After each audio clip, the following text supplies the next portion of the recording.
As Halloween is upon us in the United States and in Canada, today we are talking about some creepy things, like why the tech guy can make your computer work as soon as he enters the room, why some people have bad juju wherever they go, and what spells you can do to either implement or break technical bad spells. Welcome to my pre-Halloween edition of Math Science History.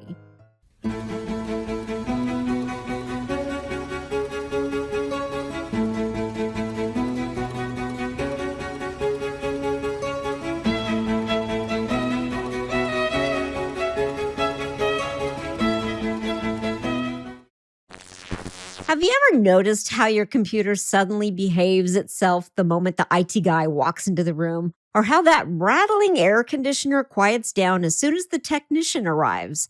Do engineers have a supernatural aura, like Ghostbusters for misbehaving machines? Could they be Texorcists who can fix things with their mind power? Are they filled with an aura that brings with them the engineer proximity effect?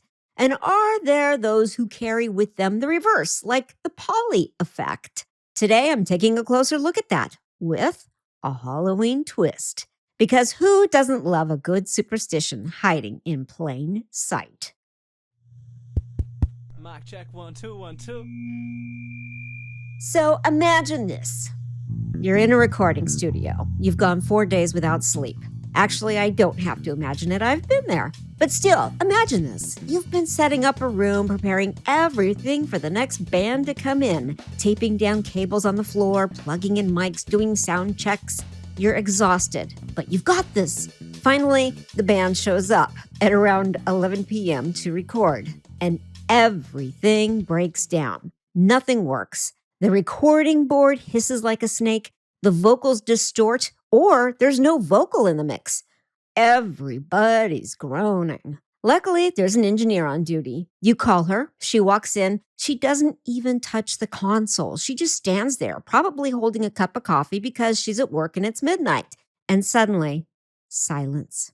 The hiss disappears. The track runs smoothly. Everybody in the room stares at her like she's some kind of wizard or goddess. Now, is this witchcraft? A ghost in the machine? No, it is the engineer proximity effect. Scientists and technicians often chalk it up to the observer effect, not in the strict quantum sense, but in the everyday sense that when someone knowledgeable is watching, people behave differently.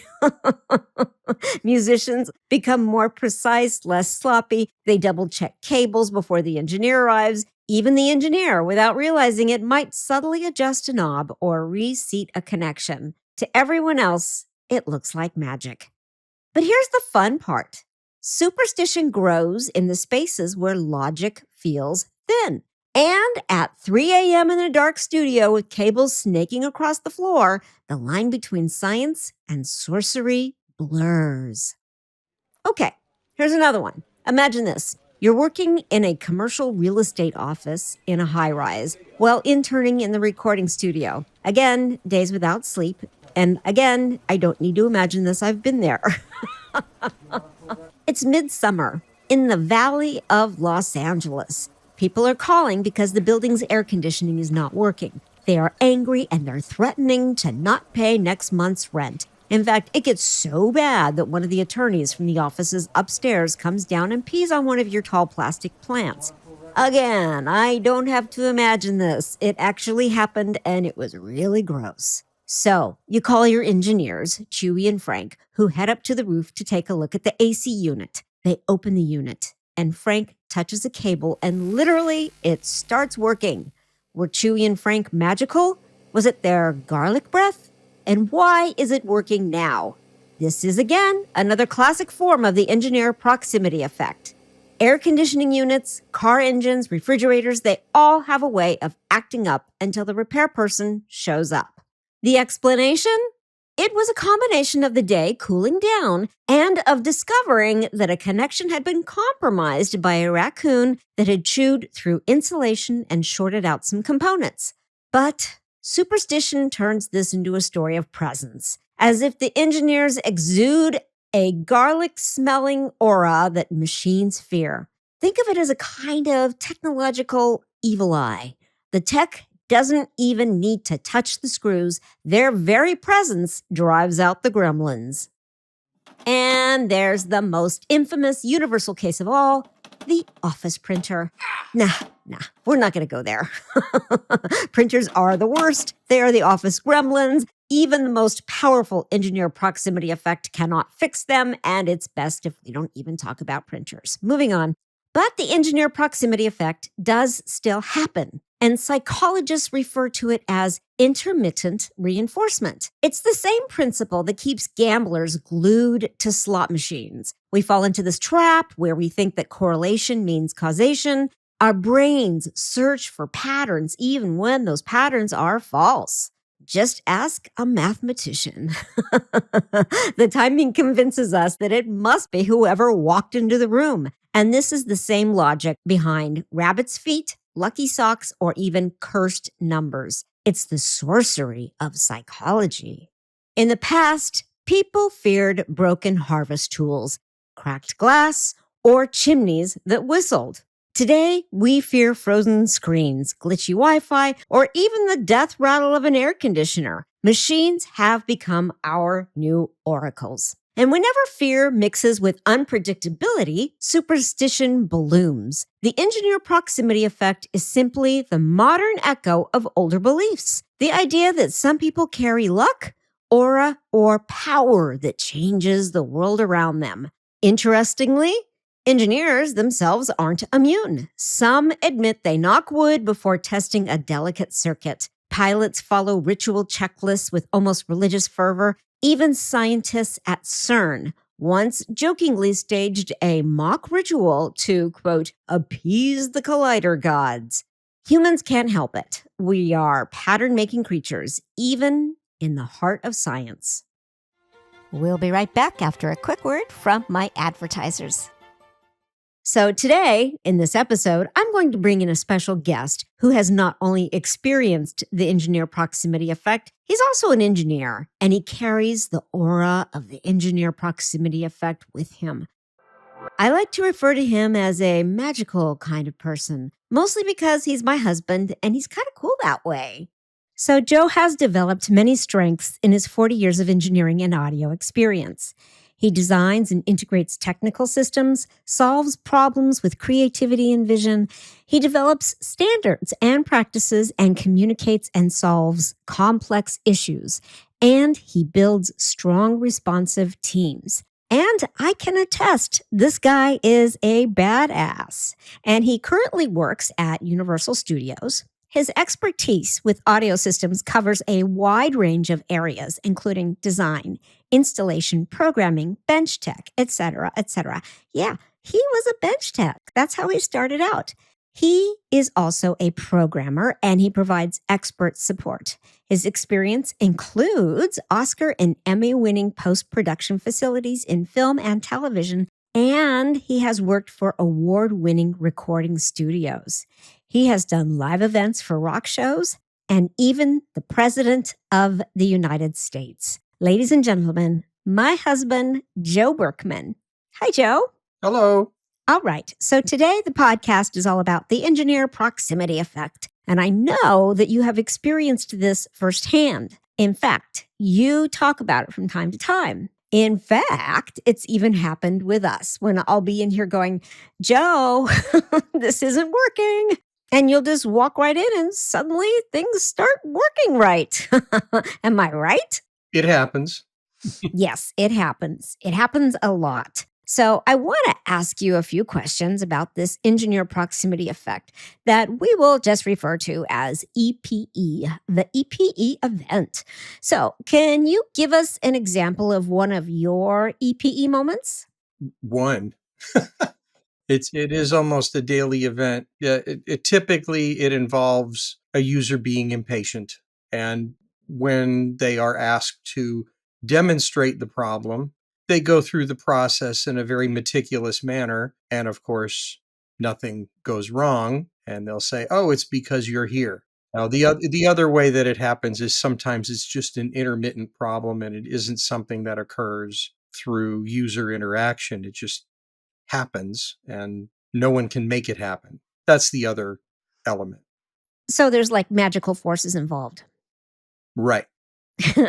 Okay.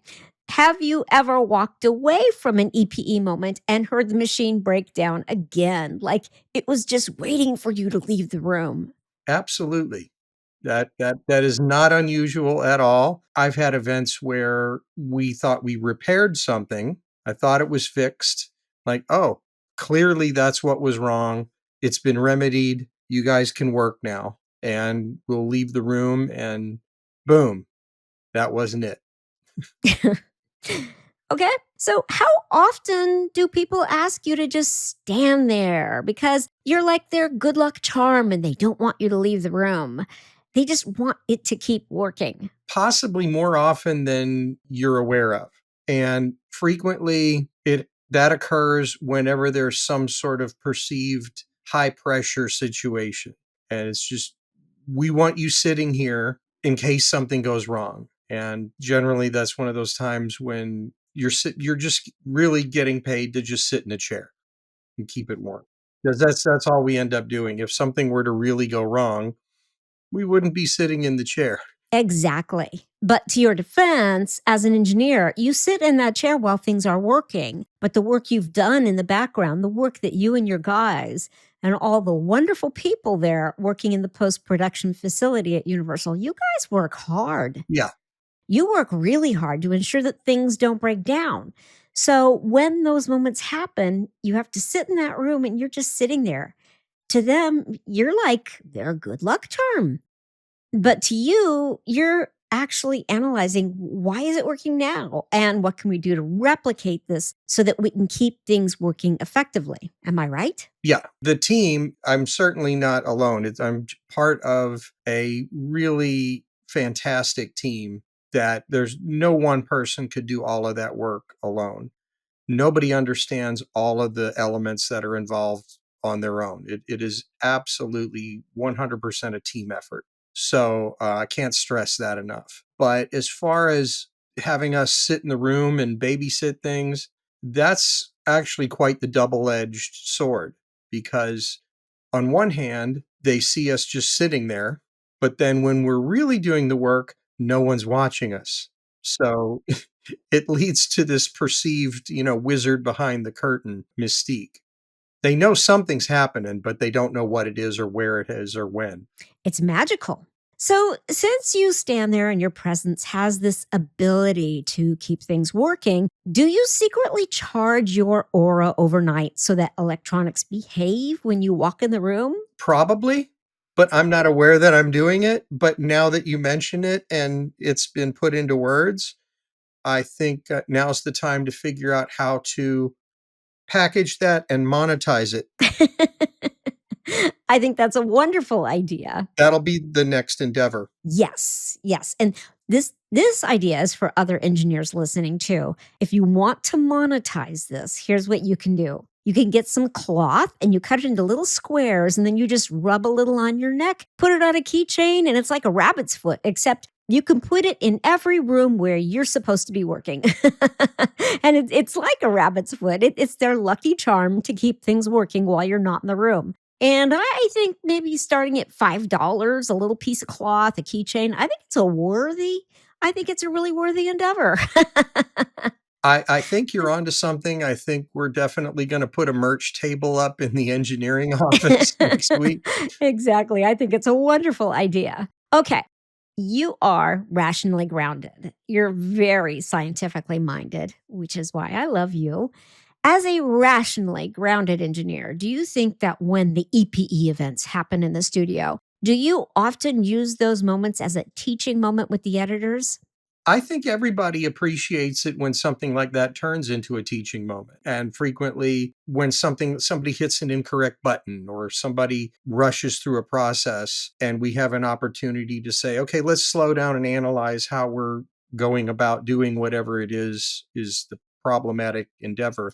Then if we go through it carefully, people realize, oh yeah, I could do that. And sometimes it reveals a better way to do things too. So just because things slowed down doesn't mean we're not going to learn something that can't help us later on. And that's frequently the case. Well, I do know that the guys you work with you are all just a think tank. It's always wonderful to come and visit Universal and just be around such a great group of smart guys. I think one thing I really love about your department and the guys you work with is that no one wants to be a hero. You all want to be a team and everybody works together. And as far as engineers working together, it is so inspiring because I think that's how every work environment should be. It should be a team, no heroes. I would agree. I mean, I use the phrase, it's amazing what we can accomplish if we don't care who gets the credit. Exactly. Okay, here's my next question. And I think this is going to go out for non-STEM people that I know that you will have really good advice for. Having worked in the recording studio myself, I have learned from amazing engineers, including my former boss and mentor, Mike Morangel, who you work with now, to always troubleshoot before you call somebody. That's true. Always figure out the chain of events that got you into that pickle. And so, to my point, what's your best advice for non-engineers when something breaks down? The frequency that simply rebooting pieces of equipment solves a problem is a trope, and it is that way because it's true. That solves a lot of problems. What doesn't solve a problem is when a user says, "Oh yeah, I did that already." You can't lie to us. There's a record that shows when the piece of equipment's been powered on and off. So we know.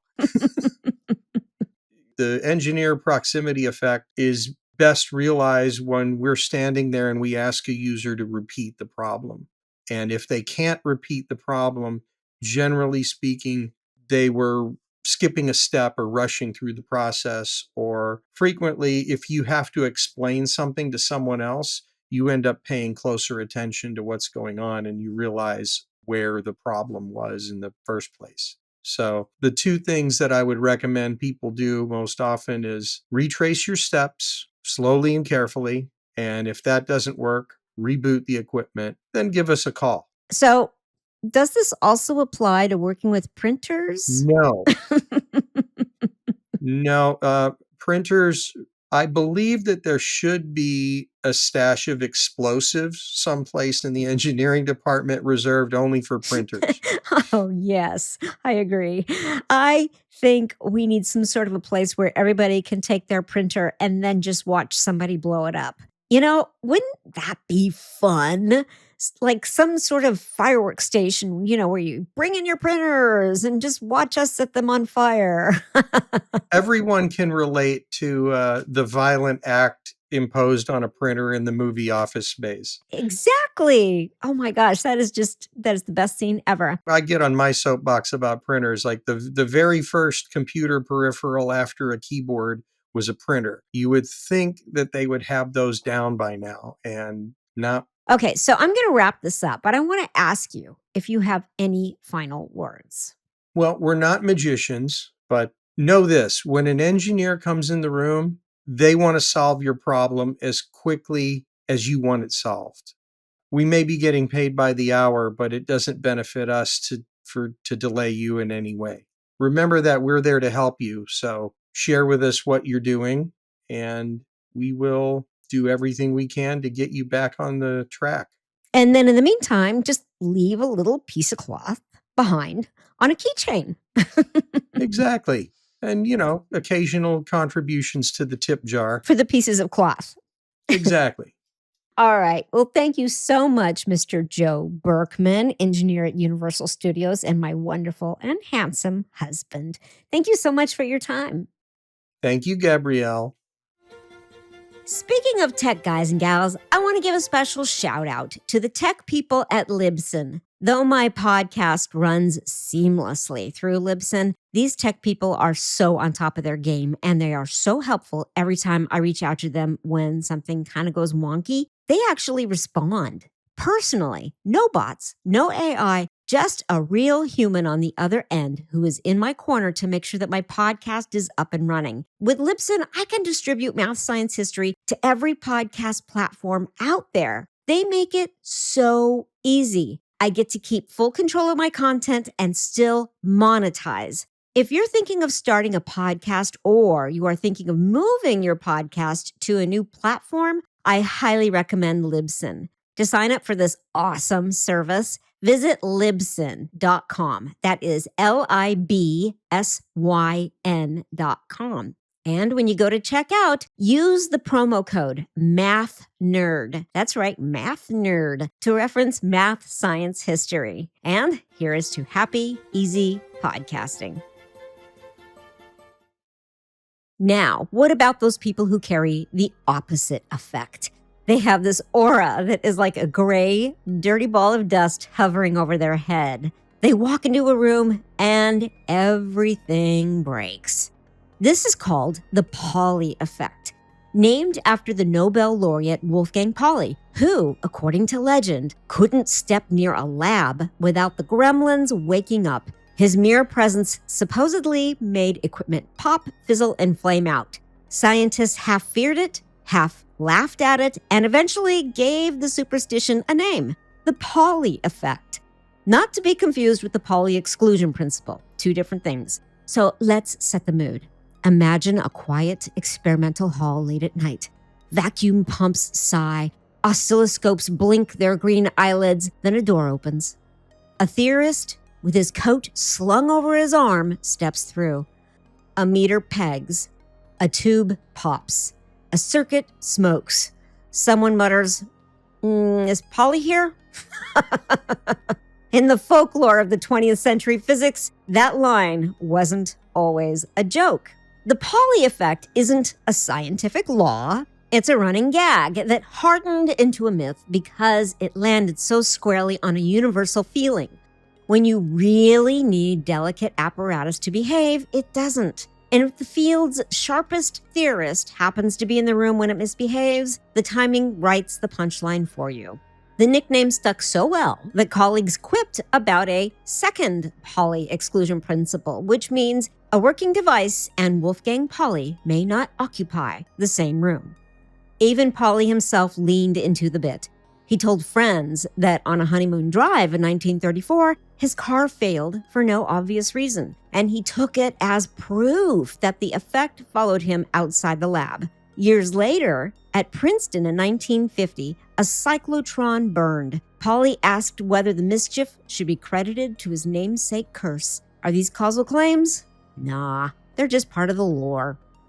One of the most repeated stories goes like this. In the 1920s, an expensive apparatus at the University of Göttingen suddenly failed with no clear cause. James Franck, the director, reportedly wrote to Pauli, who was not there, to say that he was innocent this time.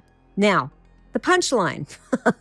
Pauli had changed trains at Göttingen station right around the moment the device died. The anecdote appears in George Gamow's book, 30 Years That Shook Physics, and has been retold ever since. Is it an airtight story? I think it's best filed under folklore repeated by reputable witnesses. But it's the story that made the effect famous. The Nobel laureate Otto Stern, experimental ace and friend of Pauli, allegedly banned Pauli from entering his Hamburg laboratory, not out of malice, but out of self-preservation. If a delicate molecular beam kit had a habit of going sideways when Pauli approached, the simplest fix was to keep the theorist on the other side of the door. Whether the ban was a strict rule or a running joke probably changed with the day, but the idea that Stern kept Pauli at bay is deeply embedded in the record. Rudolf Peierls, another eminent physicist, told a story about colleagues who planned to parody the Pauli effect by dropping a chandelier at a reception the moment Pauli entered. The prop was rigged to fail on cue. Get this. It didn't fail.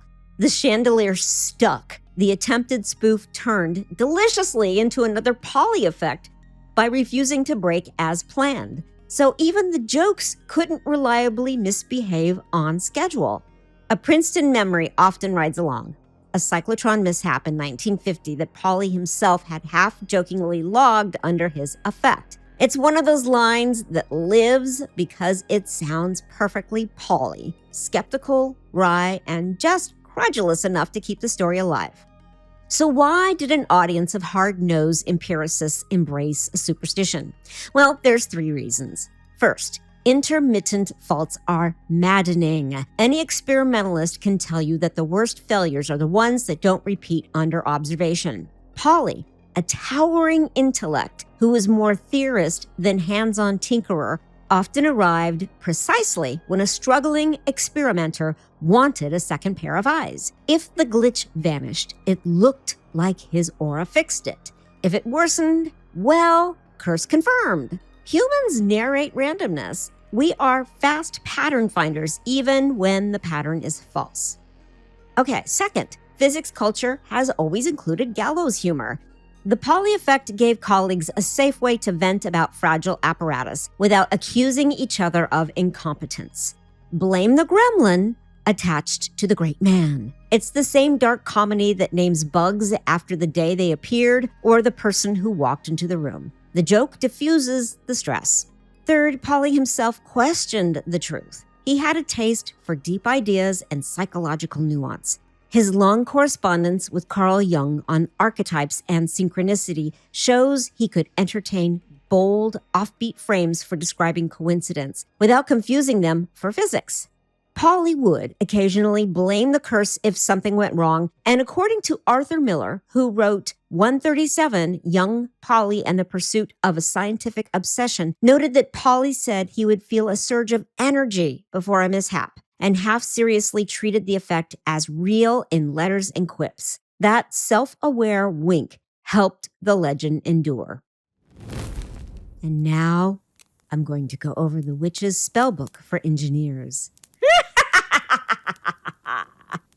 Every lab has its ghosts. Not the kind that drag chains, but the kind that drag error codes and strange rattles. In every studio, lab, and office, there are invisible forces that seem to decide whether things work or don't. Some call them bugs. Others call them gremlins. But today, we're not hunting ghosts. We are opening the witch's spellbook for engineers, a practical grimoire for anyone who's ever watched a machine misbehave and sworn it was haunted. The truth is, there's real magic in the way good engineers work. It isn't supernatural. It's psychological, procedural, and patient.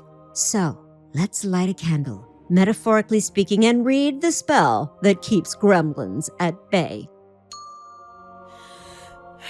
Spell 1, the Circle of Calm. Our first spell is deceptively simple.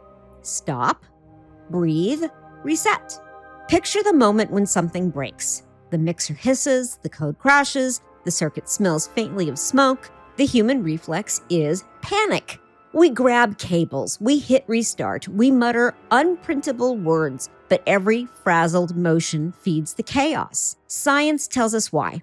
Under stress, our prefrontal cortex, the part that reasons, dims, and the amygdala takes over. We literally stop seeing options. A frazzled mind can't fix a frazzled machine. So, the Circle of Calm isn't mystical at all. It's a neurological spell. Step back. Exhale. Observe the room. The act of centering resets both brain and equipment. Many engineers swear that half of troubleshooting is simply walking away long enough for logic to reboot, and long enough to get a cup of coffee, but that's beside the point. That walking away, by the way, is the secret heart of the engineer proximity effect. Machines seem to behave when the calm expert walks in, not because of aura or magnetism, but because composure itself has power. Now, spell number 2. The Chain of Events Charm. Every mystery leaves breadcrumbs. The second spell, Chronologia, teaches you to follow them. So before you accuse the universe or Wolfgang Pauli of cursing your gear, trace the timeline. What happened just before the failure? Was there a power surge, a software update, a new plug sharing the outlet? Real engineers live by logs and timestamps, which is the secret texts of cause and effect. Reading them is a kind of a divination, but instead of tea leaves, you have sensor graphs and error messages. Ask not what is broke, the spell reminds us. Ask what happened before it broke. Because every malfunction has a lineage, and most hauntings dissolve once that lineage is known. There is something wonderfully medieval about it, gazing at omens and interpreting signs. The sorcery is simply attention. Spell number 3, the mirror shield. Now we come to the protective charm, the mirror shield, forged to deflect blame. In Pauli's day, a shattered tube could earn nervous laughter and a finger pointed his way. He carried the joke well, but the pattern it reveals is timeless. When humans can't explain failure, we assign it to people. We invent curses, jinxes, and scapegoats. Psychologists call it confirmation bias. Once someone is labeled unlucky, every coincidence polishes the legend, and soon the lab becomes divided, those who fix and those who are feared to break. The mirror shield breaks that spell. Instead of reflecting frustration onto a colleague, reflect curiosity back on yourself. What do I actually know about this failure? What evidence supports the story I'm telling? True engineers don't cast blame, they cast light. Every time you pause before pointing, you strengthen the ward around your team. The lab grows safer, saner, and a little less haunted. Spell number 4. Okay, the voice is getting old, I know. Okay, spell number 4, the ritual of order. Here's a spell older than alchemy. Order banishes chaos. Every label, every neatly coiled cable, every line of commented code is a small act of protection. It's what keeps entropy, Pauli's favorite imp, from creeping in. Some call this mundane, I call it ritual magic. The ritual of the tidy workspace, the checklist before a test, the duplicate backup, each gesture says to the universe, I am paying attention. And attention, as every witch and scientist knows, is the first ingredient in control. Humor helps too. Tell your apprentices, every neatly coiled cable keeps a demon of disorder asleep. They'll think you're weird, but they'll start coiling. Just trust me on this one. Okay, spell number 5, the incantation of curiosity. Our final spell is the oldest one in the book. It predates witches, predates labs. It's called curiosity. Curiosity is the only spell that never wears off. It is the eternal counter-curse to superstition. When we ask why instead of who, we break the loop of fear that feeds myths like the Pauli Effect. Remember, even Pauli himself spent his life chasing the unknown, not fearing it. He could joke about being cursed and still calculate the neutrino's existence in the same breath. That is curiosity at work, the ability to hold wonder and reason in the same hand. When a machine misbehaves, ask questions until the fear fades. Take things apart. Test assumption. In short, it's called troubleshooting. It's simple, it's easy, and just troubleshoot. So, we have reached the end of the spellbook.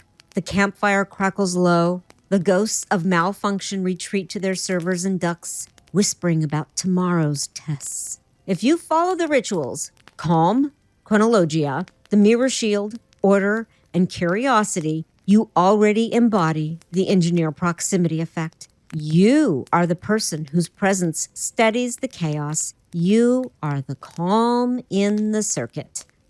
So tonight, as you power down the monitors and hang your headphones, repeat the closing charm with me. May your wires never cross, your code never crash, and your machines hum peacefully in your presence. May you walk into any room and bring calm to the chaos, for that is the real magic, not superstition, but attention. For that is the real magic, not superstition, but attention. God, this is so dorky. Okay, so as always, thank you for listening to Math, Science, History, and may your lab stay ghost-free. Until next time, carpe diem. Thank you for listening to Math Science History. If you enjoyed today's episode, please leave a rating and a review, because those ratings and reviews really help the podcast. If you would like to listen to Math Science History without the ads on your podcast player, visit us at mathsciencehistory.supercast.com. There, you can sign up for a tier, which will give you early release podcasts, research notes, bonus material, and discounts on our merchandise. Also, you can find the transcripts at mathsciencehistory.com under the link called Transcriptorium. And while you're there, remember to click on that coffee button and make a donation, because every single dollar that you donate supports our production costs and keeps our educational website free. And until next time, carpe diem.